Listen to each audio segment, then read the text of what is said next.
Max, o púlpito é seu, o tempo é seu. Olha, a gente costuma, são 18h51, 18h50, 18, 19, a gente vai até 19 horas, por aí, então fique à vontade. Então, né? 19 não, 19 não, vai, até, eu errei aqui, a minha conta, até 20 horas a gente pode ir, fique à vontade, meu irmão. Glória a Deus. Glória a Deus. A paz do Senhor, meus irmãos. Glória a Deus. Filósofo foi boa, né? Gostei de ser filósofo. Pastor Valmir é uma bênção, uma referência para a gente. É uma das colunas da nossa igreja. Eu sou muito apaixonado pela Assembleia de Deus, de onde ele também é oriundo, né? Aí eu falo para os irmãos assim que para sair da Assembleia de Deus só se fosse para uma igreja onde a fé é para todos, né? Glória a Jesus. E a gente ama muito o pastor Valmir Cohen, ele está sempre com a gente orando, ministrando sobre as nossas vidas, nos alimentando com essa graça, essa alegria e essa sabedoria que Deus o confiou. E estar com ele aqui é uma grande honra, um grande privilégio. Da última vez que eu cheguei aqui, a igreja era em outro sentido, acho que era assim, né, pastor? Era em outro sentido, tá irreconhecível, a gente até se perde lá embaixo agora. E eu quero parabenizar os irmãos por essa linda obra que estão desenvolvendo nessa casa. Isso enche o nosso coração de alegria. Daqui a pouco, essas duas galerias que estão previstas para serem construídas estarão tomadas de crentes, de pessoas salvas, remidas pelo sangue de Jesus. Então é uma grande alegria. Pastor Valmir, muito obrigado. Pastora Gláucia, Deus abençoe. Pastor Elias, esse é o Leonardo, né, que gosta de uma boa carne de porco, já aprendi. Estou conhecendo o senhor. Quando o senhor for lá em São Cristóvão, a gente vai dar um jeito. Tinha um pastor Robério ali, né, que está aqui do lado. Deus abençoe, pastor. Maestra Luísio tem nos ajudado lá, pastor. Está sendo uma bênção. Está tentando fazer o povo de São Cristóvão cantar. Está suando lá, mas está funcionando. Está uma bênção também. Glória a Deus. Como o pastor disse, eu estou acompanhado da minha esposa, a pastora Misilene. Ela foi ali fora resolver umas questões da igreja. O pessoal está entrando em contato com ela. Estamos tendo culto lá também, né? Então fica um pouquinho difícil se desligar das responsabilidades. Mas daqui a pouco ela vai estar aqui e vocês vão poder conhecê-la. Nós trazemos um abraço ali da nossa igreja, dos irmãos que se reúnem ali no campo de São Cristóvão. Eu aproveito a oportunidade para pedir oração pela denominação da Assembleia de Deus, porque agora em 2024 a nossa denominação vai completar 100 anos que foi plantada aqui no estado do Rio de Janeiro, 100 anos. E o primeiro templo, o primeiro terreno comprado pela Assembleia de Deus é onde nós estamos pastoreando, é o templo histórico ali no campo de São Cristóvão.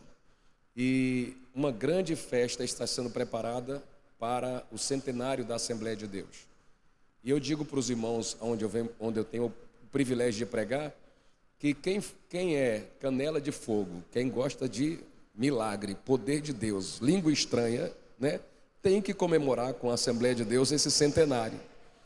E a festa está programada para ser assim, no dia 22 de junho, que é o dia oficial da fundação da igreja aqui no estado, nós vamos reunir e estamos numa expectativa de pelo menos 30 mil pessoas ali na Praça 15, no centro da cidade, para recepcionar uma representação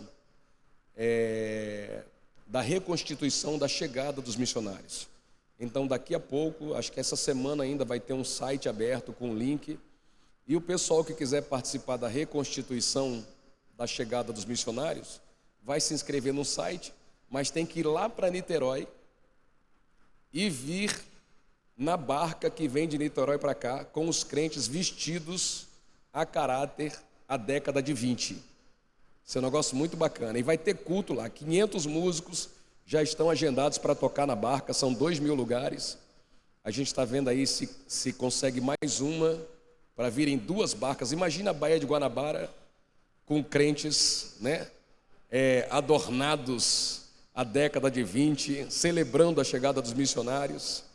Imagine você quando esse pessoal chegar do lado de cá, na Praça 15, nós vamos inaugurar um monumento à Assembleia de Deus, e esse monumento foi escolhido para ser uma oliveira. Vamos plantar uma oliveira de 3 metros, em homenagem a essa história linda que é a chegada da chama pentecostal aqui. E depois dessa celebração, desse momento da inauguração da oliveira ali, a gente vai, naquela grande reunião na Praça 15, fazer aquele povão todo dobrar os joelhos, porque uma coisa que a gente aprendeu na fé pentecostal é que de joelhos é melhor. Nós estivemos lá na Praça 15 fazendo um reconhecimento com vários líderes. Eu não sei se o pastor Valmir estava no dia.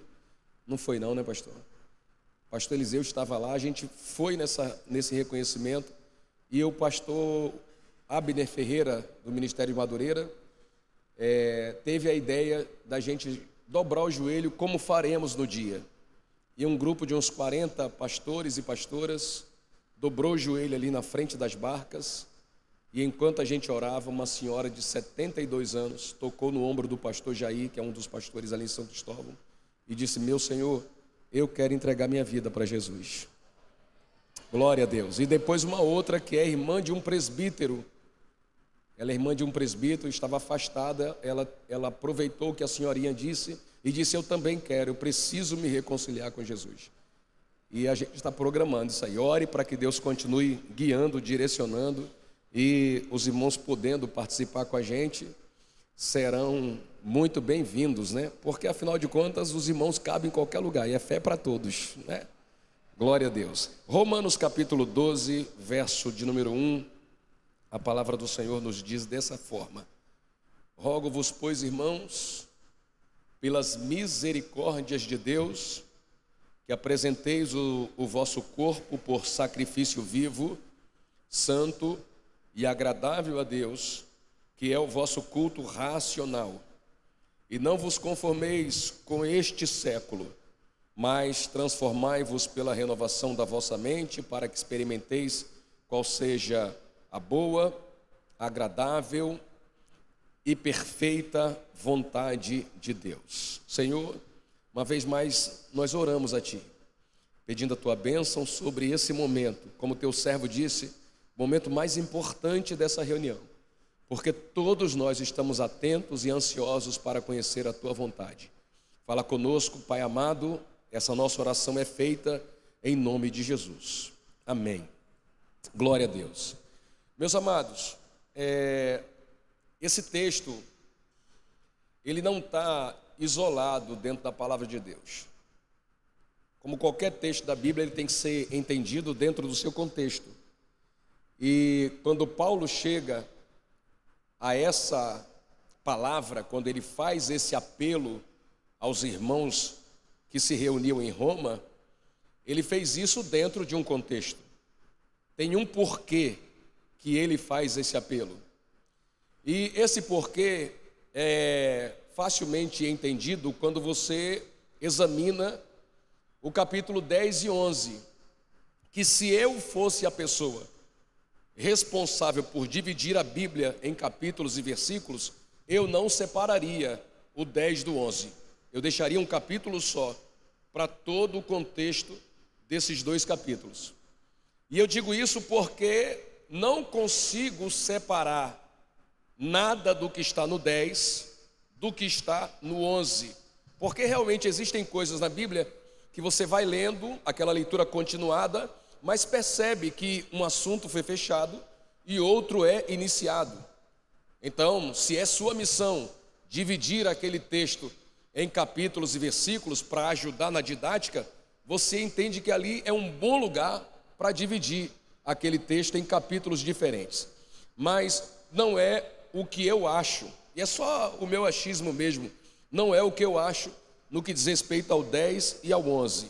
E para quem acha estranho essa observação que eu estou fazendo, eu quero só esclarecer que quando a Bíblia foi escrita, ela foi escrita continuada. Quem escreveu não foi dividindo em capítulos, isso foi uma tarefa que alguém fez bem depois para ajudar na identificação dos textos, ajudar a achar o versículo e facilitar a compreensão de quem estuda, ok? Só por isso. Então, a opinião deste humilde servo de Deus é que, se essa fosse a minha missão, eu não separaria o capítulo 10 do capítulo 11. E eu digo isso porque nesse texto nós temos uma palavra que Paulo traz para acalmar o coração dos irmãos de Roma, porque eles sofriam muito com uma pressão do mundo judaico-cristão contra o mundo cristão de Roma. Por que isso? Porque na sua grande maioria, naquele período, todos os cristãos eram judeus também, vieram do judaísmo. Acreditaram em Jesus, o aceitaram como Messias e Salvador, mas tinha toda uma bagagem cultural e religiosa agarrada ao judaísmo. E agora, na capital do Império Romano, nós temos cristãos servindo a Deus também. E o ajuste cultural desses dois crentes, desses dois tipos de cristãos, o que são oriundos do mundo judaico, com os que são oriundos do mundo romano, não era uma tarefa fácil. E claro, como a salvação veio dos judeus, como o respaldo cristológico veio de Jerusalém, não era fácil para os romanos aceitarem, ou melhor, suportarem aquela pressão que os irmãos judeus faziam contra ele. Esse é um problema só de Roma? Não, esse é um problema da Galácia, da Tessalônica, de Colosso. Você vê todas essas cidades enfrentando essa pressão da judaização do cristianismo. Então, em Roma acontecia a mesma coisa. E me parece que em Roma os irmãos sentiram um pouco mais essa pressão. Sentiram a ponto de talvez não se considerarem cristãos verdadeiros, a ponto de não se considerarem legítimos dentro do plano da salvação. E é exatamente por essa razão que Paulo faz questão de dizer aos crentes de Roma que eles são legítimos. São legítimos por quê? Porque foram enxertados na oliveira verdadeira. Ele diz, é verdade, vocês não eram, vocês eram um zambujeiro bravo, mas o Senhor os arrancou do zambujeiro e enxertou na oliveira verdadeira. Oh glória, e agora quem é enxertado, pode dar glória a Deus, é legítimo, é filho de verdade, porque está plantado na verdadeira oliveira. Oh glória, e dentro dessa palavra, ele traz um alerta para os crentes em Roma. Por quê? Porque a gente tem que tomar cuidado com certas palavras que trazem essa motivação ao coração, porque tem gente que não sabe o limite da sua alegria, não sabe o limite do seu direito de filho, e Paulo toma o cuidado no capítulo 11 para dizer que ninguém tem direito de se vangloriar contra os ramos naturais. Observe que ele não fala de legítimo ou ilegítimo, de verdadeiro e de falso. Ele fala de natural e de não natural. Quem são os ramos naturais? São aqueles que naturalmente deveriam ser salvos. Ele está falando do povo judeu. Naturalmente a salvação já estava ali à disposição dele. A Bíblia diz em João 1 verso 11, Cristo veio para os que eram seus. Era natural que os judeus fossem alcançados, mas os seus não os receberam.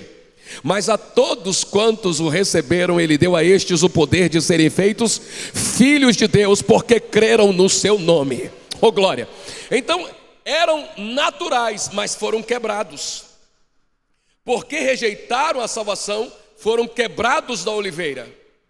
E um ramo quebrado, arrancado do seu tronco, não sobrevive. Ele seca e depois de seco ele é queimado no fogo. Em contrapartida, ramos que não eram naturais foram quebrados do zambujeiro e foram enxertados na oliveira. Então Paulo diz assim, não se gloriem contra os ramos naturais, porque se ele não poupou os que eram naturais, por que é que ele pouparia os que não são naturais?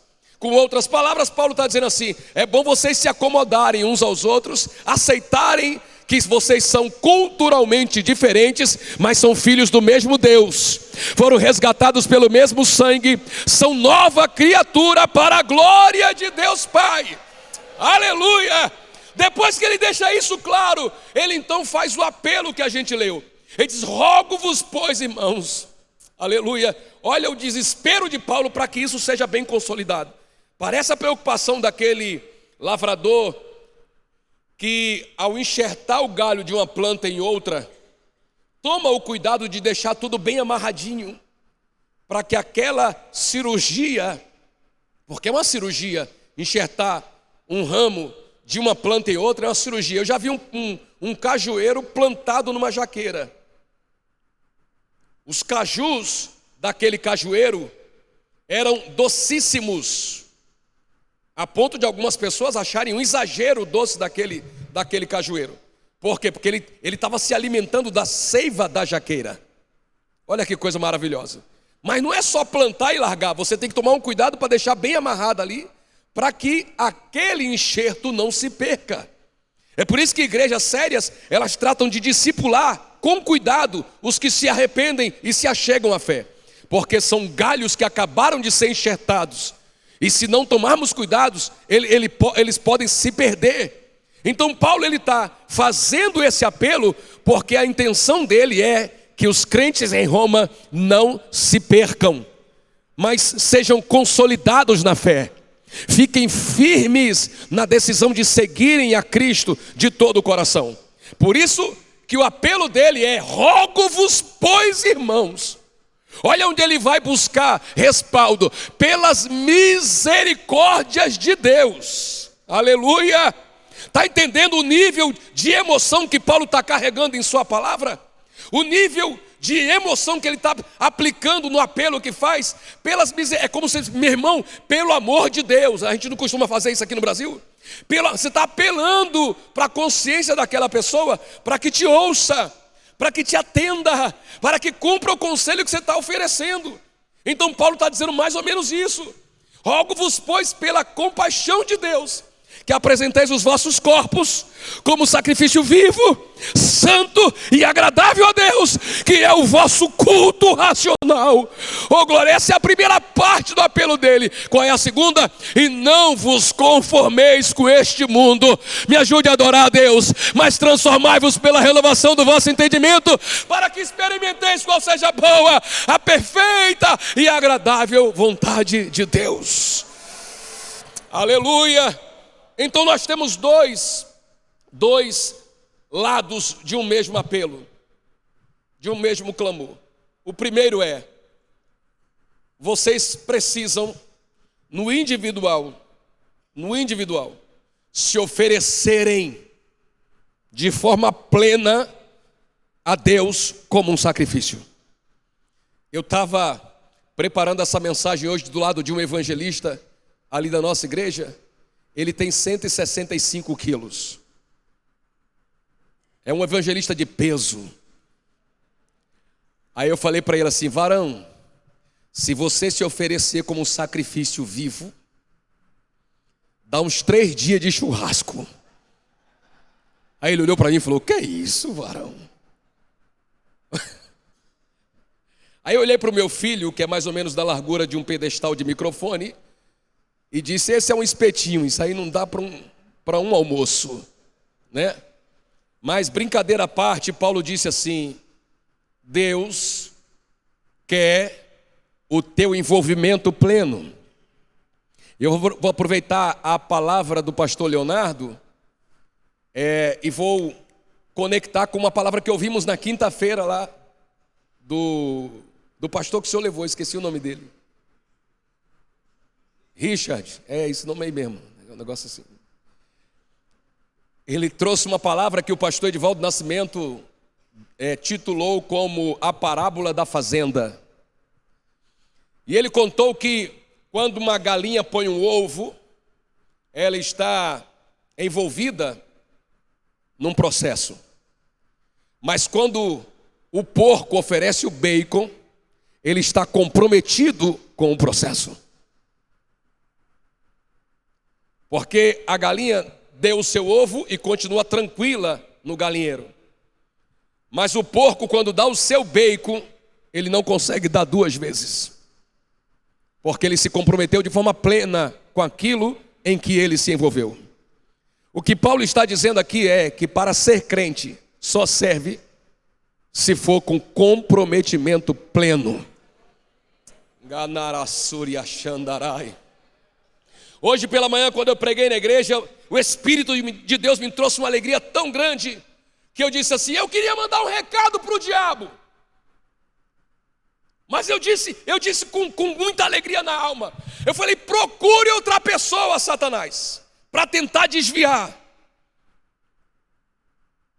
Vá atrás de outro para desviar, porque eu e a minha casa serviremos ao Senhor. Nakaya Suramandaraia.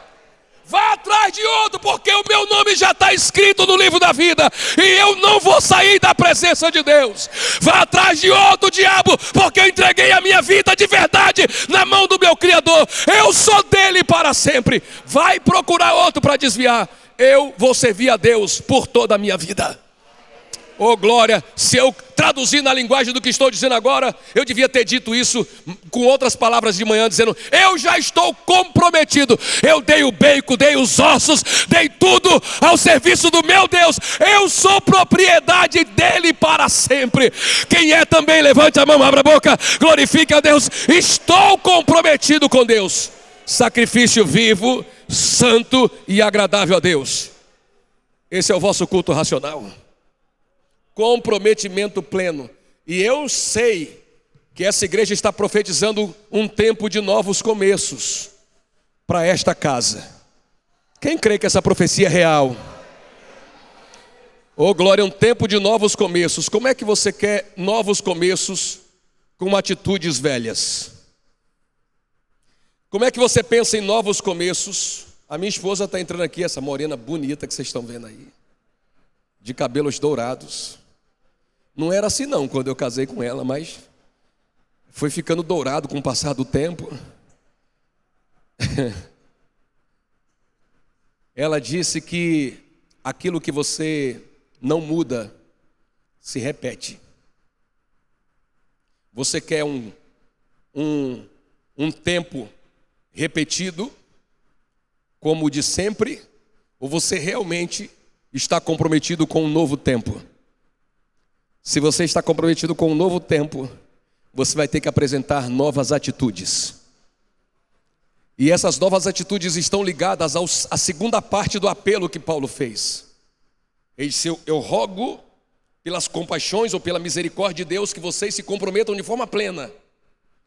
E façam isso, verso de número 2, não vos conformando com este século, mas transformando-vos pela renovação da vossa mente ou do vosso entendimento, para que então experimenteis qual seja a boa, agradável e perfeita vontade de Deus.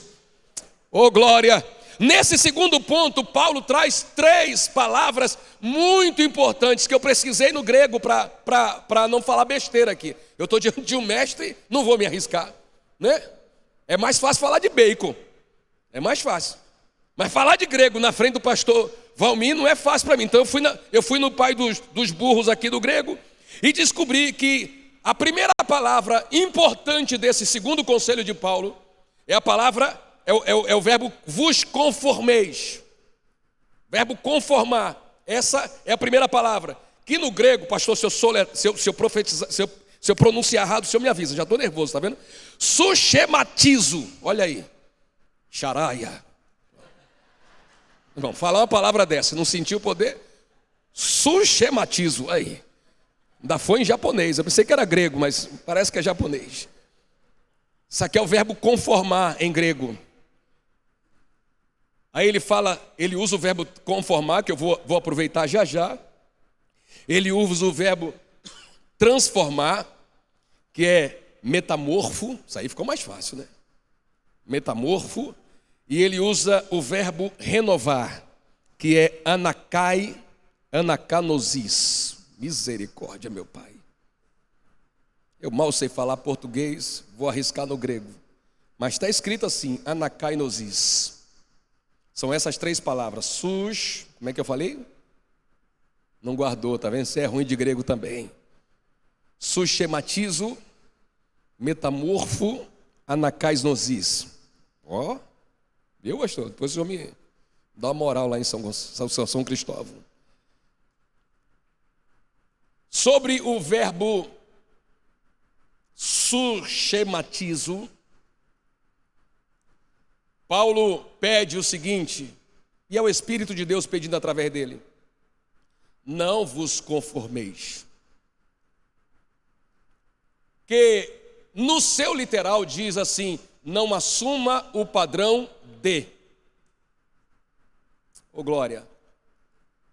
Olha o que é que Paulo está pedindo a mim e a você: não assuma o padrão de. De quem, gente? O contexto diz de quem? Não vos conformeis com o quê? Me ajude, não vos conformeis com este mundo. Não assuma o padrão do mundo. Não é só Paulo que faz esse tipo de apelo, João também faz. Ele diz: filhinhos, não ameis o mundo, nem o que no mundo há. Porque se alguém ama o mundo, o amor do Pai não está nele. Eu não posso apenas não amar o mundo, como não posso assumir o padrão que ele tem. Porque o mundo tem um padrão. Tem um padrão na criação de filhos. Tem um padrão no linguajar. Tem um padrão no tratamento dos negócios, na palavra empenhada. O mundo tem um padrão, mas a igreja foi chamada para ser coluna e firmeza da verdade. Ela tem outro padrão. O primeiro salmo da Bíblia é um dos mais significativos que eu considero. Ele diz assim: olha, bem-aventurado o varão. Aí ele começa: que não anda. Se fosse em grego, ele diz que não assume o padrão. Não anda segundo o conselho dos ímpios. Não se detém no caminho dos pecadores, nem se assenta na roda dos escarnecedores. Antes ele tem o seu prazer na lei do Senhor, e na sua lei medita de dia e de noite. Olha a palavra: ele será como uma árvore plantada junto ao ribeiro de águas, cujas folhas não caem, e dá o fruto na estação própria. Oh glória! Paulo está fazendo esse apelo: meus irmãos, é tempo de novos começos. E esses novos começos exigem mudanças significativas, e a primeira delas é: não vivam segundo o padrão desse mundo, porque vocês não estão previstos para serem cidadãos desse mundo, vocês estão previstos para serem cidadãos da Nova Jerusalém. Se isso trouxer alegria, glorifique a Deus. Não vos conformeis com este mundo. Oh, aleluia! Por que eu não posso me conformar? Porque as pessoas lá fora precisam ver algo diferente em mim. Eu não fui chamado para ser mais um no mundo. Eu fui chamado para ser luz do mundo e sal da terra. Eu fui chamado para que as pessoas sintam em mim o bom perfume de Cristo. Eu falo o que eu vou falar aqui com muito temor, mas falo para a glória de Deus e sei que tenho que falar. Quando eu cheguei no Rio, eu sou de Sergipe, estudei aqui, me formei aqui, casei, fui embora para Sergipe com a minha esposa, e depois de 3 anos nós voltamos e eu fui servir na Brigada de Infantaria Paraquedista. No dia que eu fui, velame, no dia que eu fui me apresentar na Brigada de Infantaria Paraquedista, eu entrei no quartel de carro, me apresentei, logo em seguida o comandante mandou um tenente me apresentar ao quartel. E nós saímos já fardados, com o mesmo uniforme, e ele foi me mostrando cada instalação daquela unidade. E quando eu passei em frente à cadeia, tinha um rapazinho preso dentro da cadeia. Aí, aquele rapazinho olhou para o cabo da guarda que estava do lado de fora e disse assim: esse tenente aí é crente. Eu estava na frente da prisão com um outro tenente da minha idade, ele me apresentando: aqui é a prisão, aqui fica a guarda, ali é o comandante, aqui guarda as armas, mostrando o quartel para mim, um reconhecimento. E naquele caminhado ali, o soldado Paulo olhou para o cabo e disse assim: é crente. Aí o cabo disse para ele assim: duvido, não existe tenente paraquedista crente. Esse aí é. Falou para ele. E vou dizer mais, é da Assembleia de Deus. Eu não sei onde é que aquele cara viu isso. Aí ele falou assim, você está maluco? Não existe crente paraquedista. Aí ele falou, isso aí é. Aí fechou uma aposta com o cabo. Apostaram os dois. No outro dia, quem estava de serviço? O cara que acabou de chegar. E eu fui fazer a ronda, fui lá verificar os presos. E quando eu cheguei lá, aproveitei para perguntar para ele por que ele estava preso. Ele contou, tal, disse lá, deu a desculpa dele.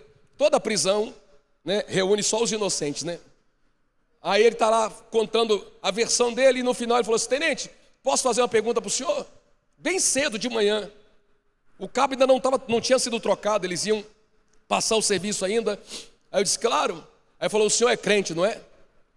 Eu tomei um susto, porque eu não esperava que ele me identificasse assim.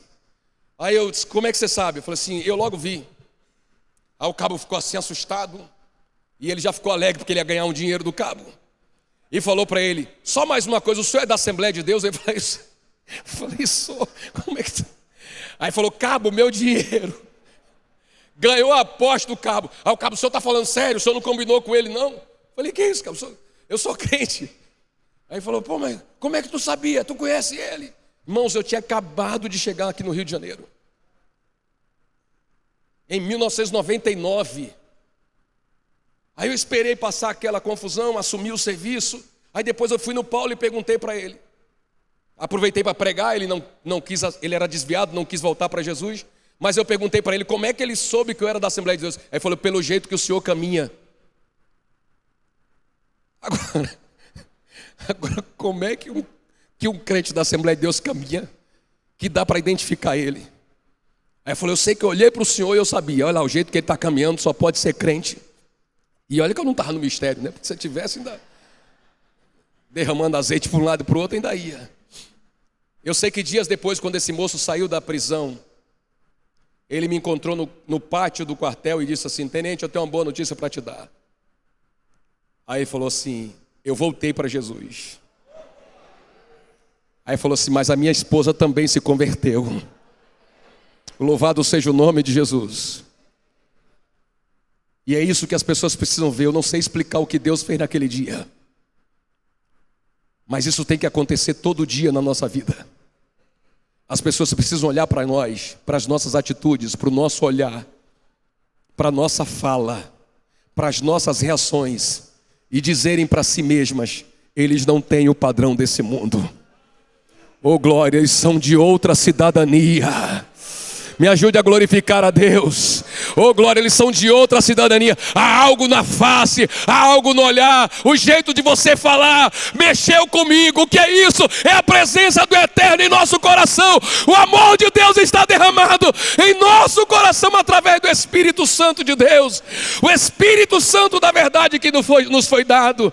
Então receba essa alegria, receba essa graça de Deus, receba essa graça de ser alguém realmente transformado pelo poder do Espírito, que gera atitudes que vão impactar essa geração. Muitos estão equivocados, achando que podem influenciar essa geração com discursos, com longos falatórios, e não, a gente só precisa ser aquilo que o Senhor nos convocou para ser. O que, pastor? Nova criatura. Oh glória, nova criatura, gente remida, gente liberta e salva pelo poder do sangue de Cristo. Sendo isso, eles vão perceber, eles não são desse mundo. Oh glória, eu não consigo não lembrar disso. Estava liderando os jovens lá na Ilha do Governador, e a gente fazia uma mini vigília todo dia. Era para terminar meia-noite, mas acabava 1, 2, às vezes 3 da manhã, o fogo caía, a gente ficava lá. E quando acabava, a gente ainda ficava na frente da igreja, na escada ali, batendo papo. E a igreja da ilha, não sei quem aqui conhece, fica em frente ao cemitério. Os pastores até costumam dizer, não desvia não, hein? Porque se você descer a escada com pressa, você já cai do outro lado. Cemitério do outro lado. Pastor Gesiel Gomes vivia pregando assim, de um lado a vida, do outro a morte. Era uma bênção para pregar ali. Era fácil, a gente botava uma faixa lá na esquina do relógio do Cacuia, dizendo assim, sem tempo para aceitar Jesus? Ocupado demais para aceitar Jesus? Aí na frente do cemitério assim, tarde demais para aceitar Jesus. Era na ameaça mesmo para a pessoa se converter. E quando eu parei um dia ali na porta da igreja com alguns jovens, Eu vi uns adolescentes do mundo, né, passando, e um presbítero que sempre participava da vigília com a gente, ele era um presbítero bem magro, grandão, bem pretinho ele, grandão assim, e ele ia para a vigília com um terno branco. Sabe aquele terno branco que alguém deu para ele, bem folgado?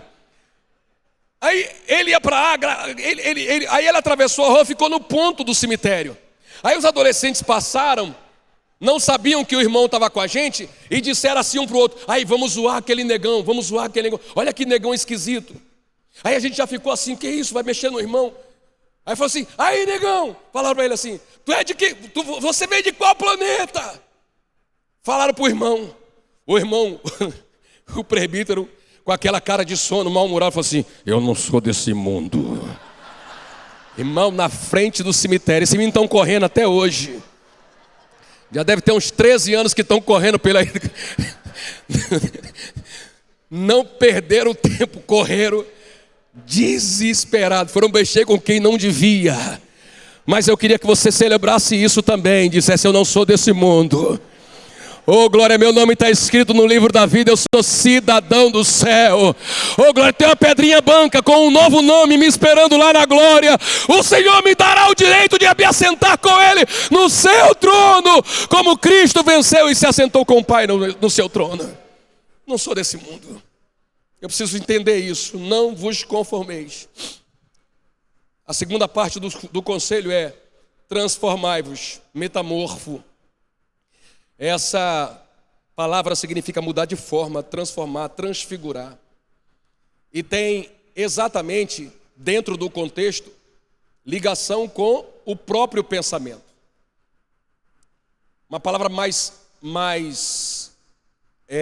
clara com respeito ao pensamento seria metanoia. Mas o metamorfo fala de uma mudança de natureza, daquele nível que a borboleta sofre. Ela lagarta por um tempo, se arrasta por um tempo, mas vai ser borboleta e vai voar em um outro tempo, porque aceitou o processo do metamorfo, da transformação. E essa transformação, ela é estrutural. Ela é estrutural. Claro, a lagarta traz a borboleta traz uma estrutura, ela herda uma estrutura do seu tempo de lagarta. Ainda vai estar lá. Ainda vai estar lá. Dá para perceber aspectos da lagarta que ela foi um dia. Como ainda dá para perceber quem nós fomos lá atrás. Ainda dá para perceber alguns aspectos. Mas agora a gente não se arrasta mais. Agora a gente tem capacidade para alçar voo. E eu volto a tocar no assunto da profecia que está liberada sobre essa casa. É tempo de novos começos. E se você puder me ajudar a pregar, diga para quem estiver perto de você que para esse novo tempo de Deus na vida dele, não tem nada de se arrastar. É tempo de alçar voos. É tempo de alcançar coisas altas. Oh, glória, é tempo de caminhar na direção da excelência. Glorifique a Deus e receba essa palavra. Ela está de acordo com a profecia que está liberada. É tempo de alcançar lugares altos. Aleluia! Por quê? Porque essa sensação de miséria, esse espírito do miserável não pode mais caracterizar quem está debaixo de uma palavra profética dessa. Não pode. Oh, glória! Lembrem comigo que eu disse que Paulo usou essa palavra para consolidar a verdade que ele trouxe aos crentes de Roma. Ei, vocês não são fake, crentes fake. Vocês são legítimos. Vocês agora são verdadeiros. Vocês estão enxertados na oliveira verdadeira. Então não aceite Satanás dizer que vocês não são legítimos. Não aceite Satanás dizer que vocês nasceram para rastejar. Quem nasceu para rastejar foi Ele. É Ele que o Senhor nos deu autoridade para pisar. Nós somos capazes de pisar serpentes, escorpiões e toda a força do maligno. O Deus de paz esmagará Satanás debaixo dos nossos pés. Então, pelo amor de Deus, permita que o Senhor te transforme. Permita que o Senhor mude completamente as suas estruturas. Ainda que algumas questões do velho homem sempre vão perturbar a gente, mas é para a gente continuar sendo provocado. E ele associa o metamorfo com os pensamentos. Transformai-vos pela renovação da vossa mente, dos vossos pensamentos. E só assim a gente vai experimentar o que Deus realmente tem para a gente. E aí entra o terceiro verbo, que é o anakainosis, que é renovar, o verbo renovar. Então Paulo está dizendo que eu preciso renovar a minha mente. O que eu acabei de dizer, gente? Paulo está dizendo o quê? Que eu preciso... Isso aí. Preciso renovar a minha mente. Eu escutei algum tempo atrás uma palavra de uma moça chamada Bárbara, que eu sigo no YouTube. E ela diz assim, uma mente que se expande. Ela citou alguém, não é frase dela, mas eu não lembro. Eu ouvi dela. Uma mente que se expande nunca mais volta ao seu estado anterior. Nunca mais volta ao seu estado anterior. Eu preciso continuar alimentando a minha mente com as coisas que vêm de cima, com as coisas que vêm do alto. Tem um rio infinito na internet de baboseira que vai correndo o seu feed, enchendo você e a sua mente de lixo. Se você não botar uma barragem naquele rio, ele vai envenenar você em pouco tempo. Talvez não todos, mas bem provável, muitos de nós já tiveram o desprazer de perderem horas e horas com boberol.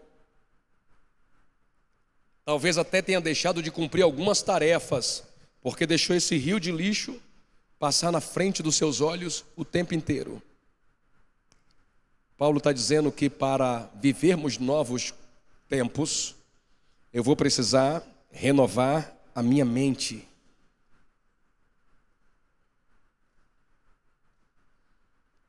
E essa renovação, pelo literal da palavra, fala de completa mudança. Por isso que tem a palavra nova dentro de renovação, porque é uma mudança completa. E Paulo cobra dos coríntios uma postura nova quando diz assim, que quem está em Cristo, você conhece esse texto, me ajude, diz o quê? Nova criatura é. Tem gente que aplica mal esse texto. Tem gente que esquece o que está em volta, achando que é só uma declaração. Não é uma declaração, como o povo diz hoje, uma declaração profética. Não é isso não. É uma cobrança. Paulo está exigindo que os crentes de Corinto se portem com mais decência. Se portem com santidade. Por quê? Porque quem está em Cristo, nova criatura é. Certos comportamentos já não cabem mais para quem está em Cristo. Quem está entendendo isso, gente? Por isso que ele cobra isso. Então, é uma mudança completa. Olha o que está escrito aqui. Fazer crescer, renovar, tornar novo, nova força, novo vigor dado a alguém, ser mudado para um novo tipo de vida oposto ao anterior. Olha que coisa gloriosa. É isso que Paulo quis dizer. Paulo está dizendo aos crentes em Roma, para vocês serem reais e não perderem a filiação divina, vocês precisam adotar um estilo de vida oposto àquele anterior, antes de abraçar a fé. Oh, glória a Deus. É aquela história que o próprio João diz, quem roubava não roube mais, quem matava não mate mais, quem adulterava não adultere mais, quem mentia não minta mais. Por quê? Porque agora estamos vivendo um novo tipo de vida, para a glória e honra do nome do nosso Senhor Jesus Cristo. E sabe qual é a outra coisa interessante que tem aqui? É que essa palavra dentro do grego clássico também é usada para falar de novo nascimento. Não é só de nova mentalidade, até porque uma coisa provoca a outra. Quem consegue renovar a mente, acaba vivendo de verdade o que a Bíblia declara ser um novo nascimento. É a mesma palavra. Está lá em Tito 3,5, E também esse sentido é ampliado em Mateus 19, novo nascimento, a mesma palavra. Por quê? Porque não dá para ser o que Deus quer, sendo o que eu era. Eu vim do jeito que eu estava, mas eu aceitei que Ele me transformasse. Oh glória! Lá em Mateus 22, uma linda parábola é contada, que tem toda a relação com o contexto de Romanos 10, 11 e 12. Nessa parábola o Senhor manda convidar quem já estava na lista, mande avisar aos convidados. Confira isso depois em Mateus 22. Mande avisar aos convidados. A lista estava pronta. Pastor Elias, a lista estava pronta lá. Quem são os convidados? Os descendentes de Abraão. Pastor Cohen estava garantido já. Não é 2 vezes garantido aí. Já estava na lista. Mas quando os mensageiros passaram para chamar quem já era convidado, cada um deu uma desculpa. Não vou, estou ocupado, estou envolvido no negócio, estou cuidando do gado, vou fazer uma viagem. Cada um deu uma desculpa. Porque eu aprendi que quem quer faz, quem não quer arruma desculpa. Eles arrumaram desculpa e o rei ficou chateado, disse assim, não, fala para ele que o bezerro preparado está cevado, está tudo pronto na mesa. Mas deram a mesma palavra, ainda agrediram os mensageiros. Ele ficou furioso, mandou incendiar as cidades daqueles homens e disse aos mensageiros, saiam pelas cidades, saiam pelos campos, saiam pelas vilas, saiam pelos valados e pelos becos e chame todos que vocês encontrarem. Chame os cegos, chame os surdos, chame os aleijados, chame os leprosos. E ele termina essa ordem dizendo, eu quero a minha casa cheia. Oh glória, eu quero a minha casa cheia. E os mensageiros saem e traz todo tipo de gente e vai enchendo a casa. Aí o mais surpreendente dessa história é que quando a casa termina de completar, o mensageiro vai lá e fala para o rei, Senhor, a ordem está cumprida, a casa está cheia. Então o rei entra e quando ele entra, ele percebe os convidados, os novos convidados, a galera que foi enxertada, que não estava na lista, mas agora está, que não era para ser salvo, mas está salvo, que não era natural ele ser crente, mas agora ele é crente, mesmo contra a natureza. Adore a Deus se você é um deles, glorifique ao Senhor. Mas para a surpresa de quem lê o texto, o rei olha assim e percebe um homem que não tinha posto vestes nupciais. Lembram que eles chamaram cegos, surdos, coxos, paralíticos, mendigos, gente leprosa, lembra disso? Quando o rei chegou, estava todo mundo de roupa trocada já. Tente entender isso, um andarilho, um rapaz sujo, uma moça maltrapilha. Quando o rei entrou, ela estava suja? Maltrapilha? Não, estava todo mundo com vestes nupciais. Daquela festa, só um homem, decidiu ficar na festa com as roupas que tinha lá fora. Aí o rei olha para aquele homem e diz assim, amigo, é lindo, né? Ele chamou Judas de amigo, por que não chamaria aquele homem? Disse, amigo, quem te permitiu entrar na festa sem vestes nupciais? Você foi chamado do jeito que você estava, mas vai ter que aceitar o processo e ser de verdade nova criatura. Quando o céu mandar tocar a trombeta, ele vai querer ver você transformado. E se você for transformado, eles não vão errar seu endereço, não vão puxar o seu vizinho e esquecer você. A Bíblia diz que na sua vinda, os santos não serão confundidos. Oh glória, quem tem vestes limpas, quem tem mãos limpas no sangue do Cordeiro não será confundido. Oh glória, não vai errar seu nome, não vai errar seu endereço. Os anjos não levarão alguém confundido em seu lugar e te deixarão para trás. Se você é crente de verdade em Jesus Cristo e tem vivido uma vida transformada, alegra o teu coração, celebra o Senhor. Você não será confundido no dia da sua vinda. Oh glória, eles vão saber onde você está. Vão saber onde você está. E você não será confundido. Você vai subir porque você foi transformado. A última coisa que eu preciso dizer dentro desse último conselho de Paulo é que o verbo anakainosis, ele exige uma ação contínua. Esse é um detalhe que o grego traz. No português está pela renovação.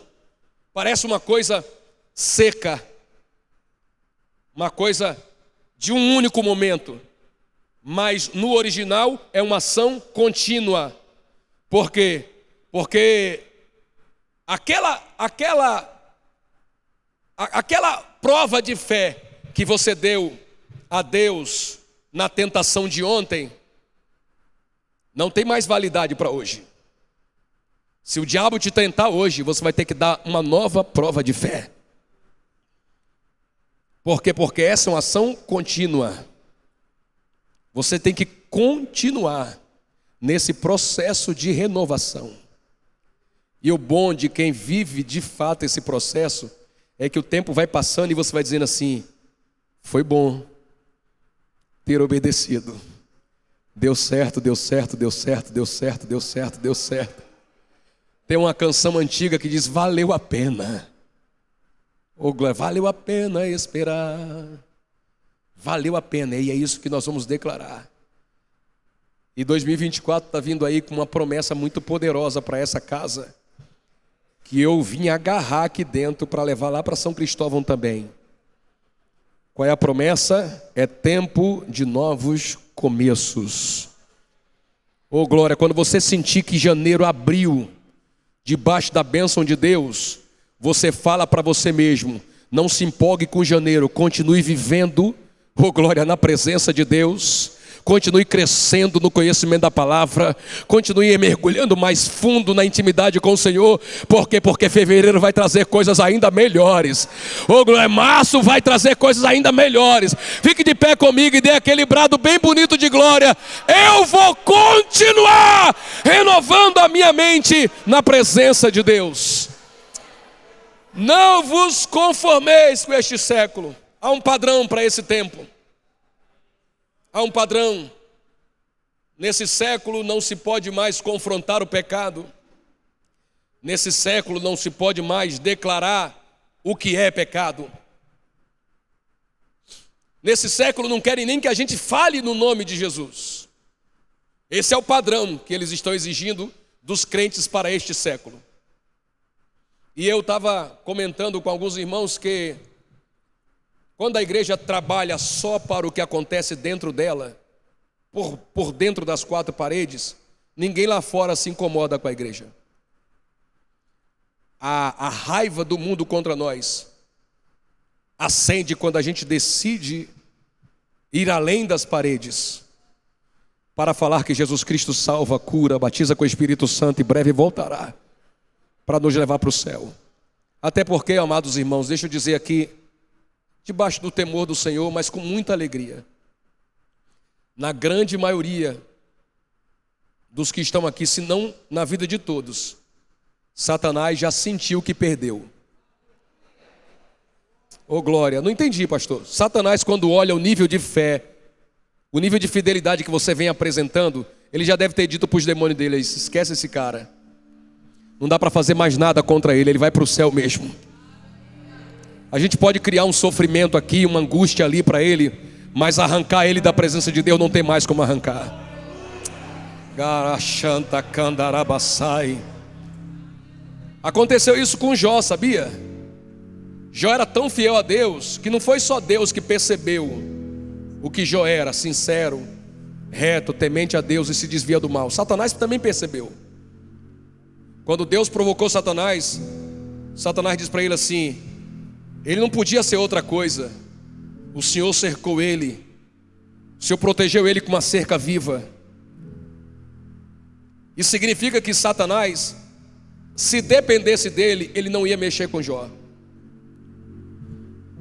Se dependesse dele, ele não ia tocar em Jó, porque ele já tinha tentado e não tinha conseguido. Vou falar com outras letras: para Satanás, até aquele dia, Jó era caso perdido, porque ele estava cercado por Deus. Eu estou todo arrepiado, porque eu sei que o Senhor já declarou isso sobre muitas pessoas aqui. E o diabo olha para alguns aqui e diz assim: esse aí eu não tenho como tocar, olha quem está em volta dele. Gamará, Calamachanderébia.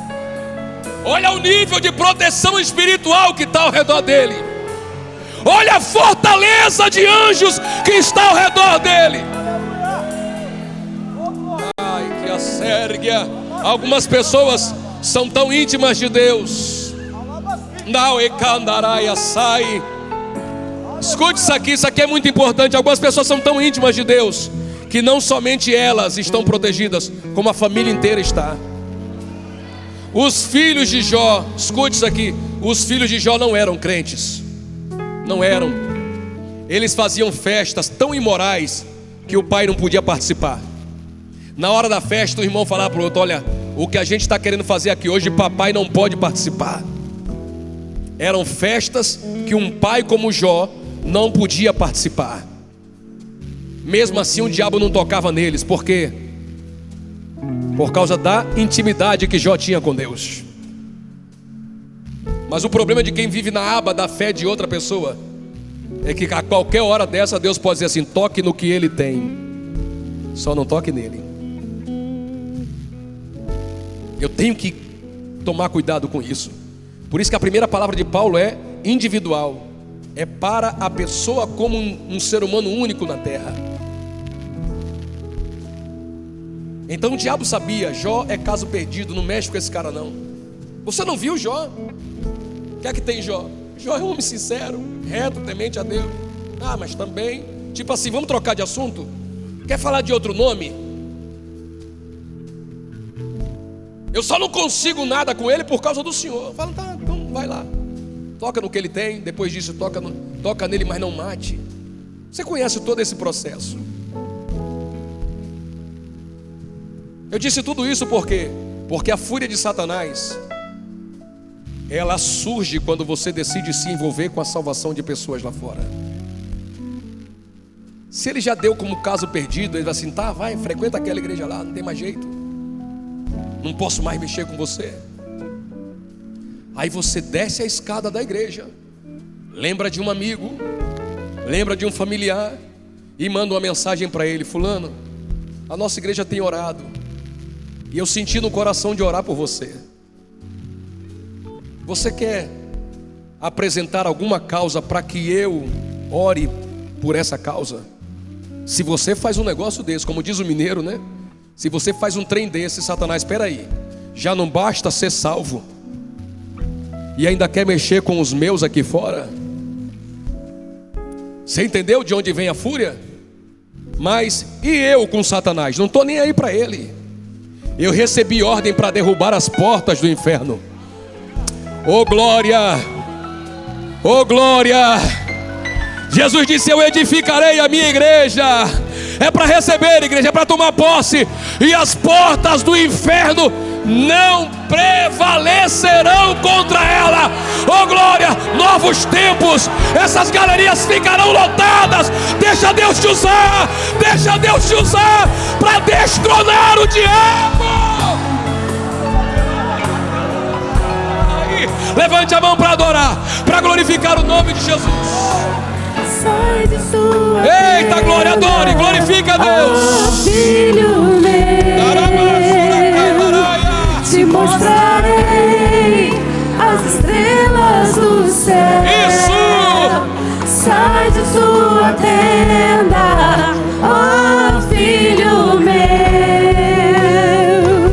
te mostrarei a areia do mar. Oh, glória! Será que podes contar?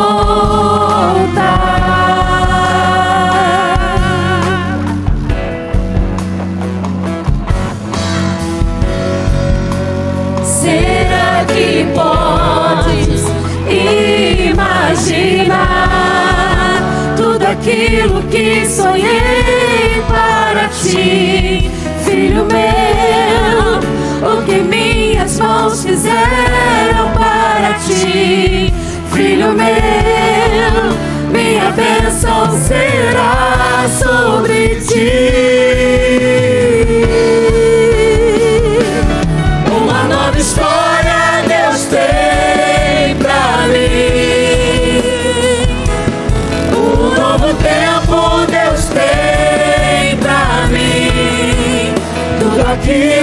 que perdido foi, ouvirei de sua boca, te abençoarei.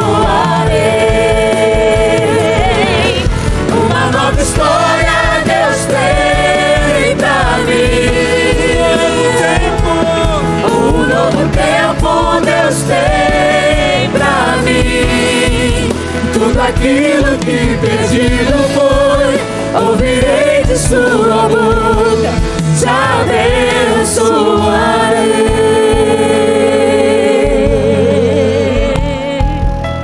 Você entendeu? Quando no começo eu disse que algumas pessoas, no seu natural, jamais poderiam ser crentes, jamais poderiam servir a Deus, mas que a misericórdia do Senhor arrancou essas pessoas do lugar de onde estavam e as enxertou na oliveira verdadeira. A oliveira verdadeira é Cristo. Eu sei que você pode olhar para você agora e dizer assim: não há esperança para alguém como eu. Eu não sou como essas pessoas daqui da igreja, eu sou bem diferente. É que você não viu a gente antes. Você não nos conheceu quando a gente não estava enxertado. Você está vendo agora a gente apresentar outros frutos, porque o Senhor nos deu a graça de oferecer novos frutos por causa dele. Por que eu estou dizendo isso? Porque o Senhor tem uma nova história para você. E essa nova história começa com uma aliança, um pacto que eu quero propor para você. E o pacto é esse: entregue hoje a sua vida a Jesus. Sacrifício vivo, santo, agradável a Deus. Senhor, eu estou me entregando de forma plena ao Senhor. Como é que eu vou ser, pastor, um cristão, um crente? Isso é um processo de Deus que vai começar amanhã, que vai começar depois da oração. Agora, o pacto tem que começar agora. Você tem que tomar uma decisão e dizer: eu quero, é essa vida que eu quero entregar minha vida a Jesus. Alguém já deu testemunho para você, você já viu alguém transformado. Agora é a vez de você viver essa transformação. E essa transformação precisa começar agora, com essa decisão. Então eu quero perguntar, com a igreja ainda de pé, quem é a primeira pessoa que essa noite quer entregar a vida para Jesus, quer viver uma nova história com Ele? Talvez voltar, né? Algumas pessoas saíram, mas viram que não tem vida lá fora. A vida é aqui mesmo, na presença de Deus. E está na hora de você voltar para Jesus. Está na hora de você devolver a sua vida para Ele. A igreja me ajude em oração.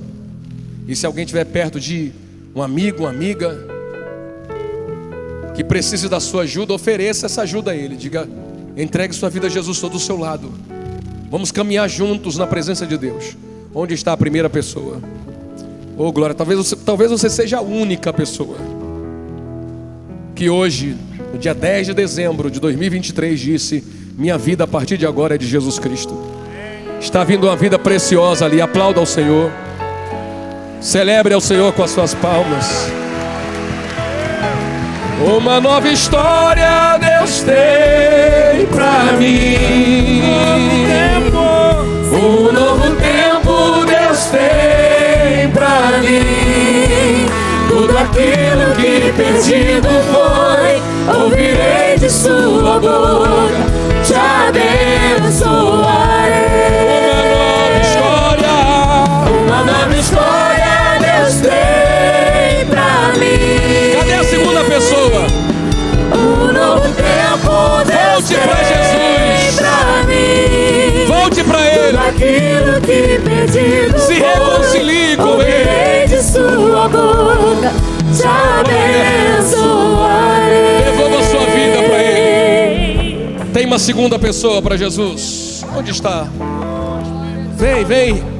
Tá vindo a segunda pessoa, gente. Tá vindo a terceira pessoa. Uma nova história Deus tem pra mim. Um novo tempo Deus tem pra mim. Tudo aquilo que perdido foi, ouvirei de sua boca, te abençoarei. Uma nova história Deus tem pra mim. Oh meu Deus. Um novo tempo Deus tem pra mim. aquilo que perdido foi, ouvirei de sua boca, te abençoarei.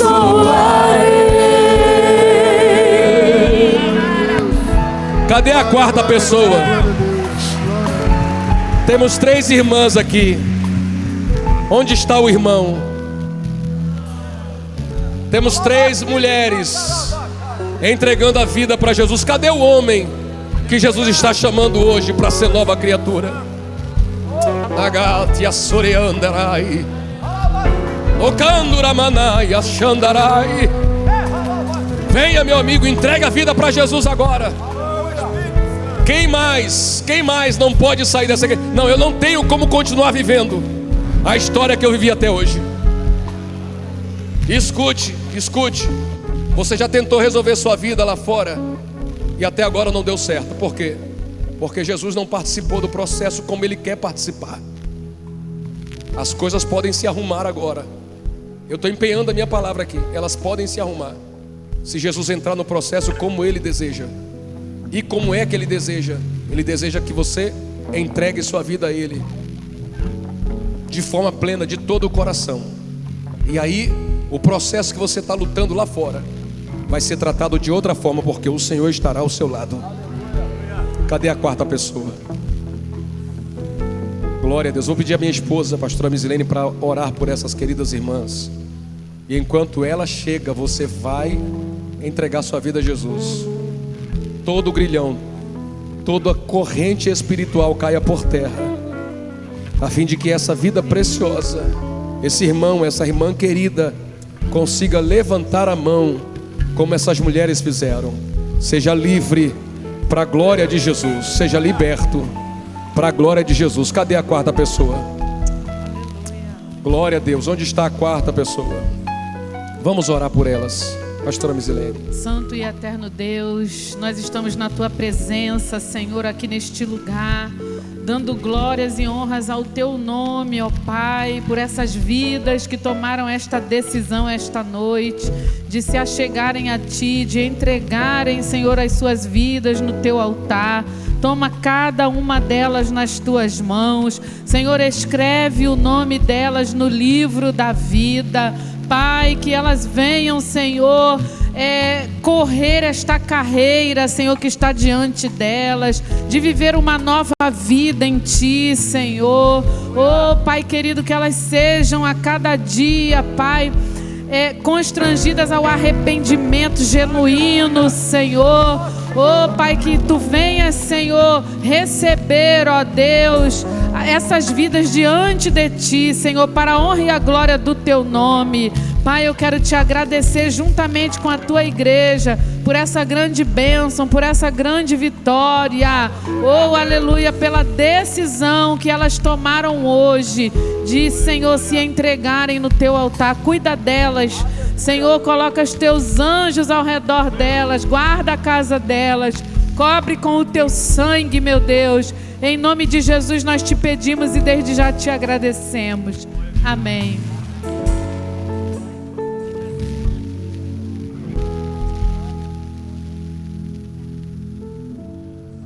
Amém, glória a Deus, louvado seja o nome do Senhor. Meus irmãos, o pastor Jean Max, ele é pastor, ele é avivalista e ele é evangelista. É o que aconteceu agora, evangelho pregado, pessoas se rendendo aos pés do Senhor. Como é que vamos fazer agora, pastor Roberto? Vamos encaminhar as pessoas para ali. Temos uma salinha ali ao fundo, a gente queria conversar com vocês um pouquinho, então sigam para lá, a equipe, glória a Deus, louvado seja o nome do Senhor, graças a Deus.